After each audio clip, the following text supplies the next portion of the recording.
पाहूयात पुढची बातमी। संगमनेरचा भोंदू गडगे पोलिसांच्या विळख्यात सापडला। अहिल्यानगर राहता आणि नेवासात सुद्धा गडगेचं साम्राज्य पाहायला मिळते।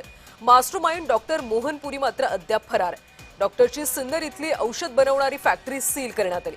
संगमनेर तालुक्यातल्या वडगाव पान इथल्या कथित भोंदूबाबा राजेंद्र गडगे याच्या अडचणीत वाढ होती।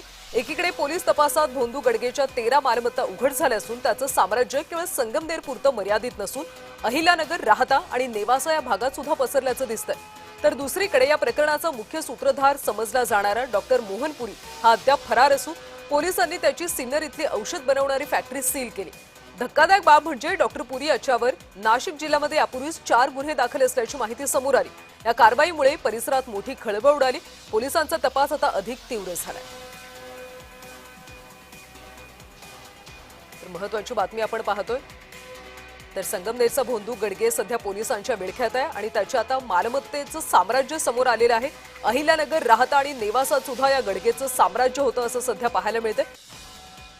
दरम्यान या सगळ्या प्रकरणाचा मास्टरमाइंड डॉक्टर मोहनपुरी मात्र अद्याप फरार आहे। त्याच्या शोधासाठी पोलिसांची पथकं तैनात करण्यात आलीत। दरम्यान या डॉक्टरची सिन्नर इथली औषध बनवणारी फॅक्टरी आता पोलिसांकडून सील करण्यात आली।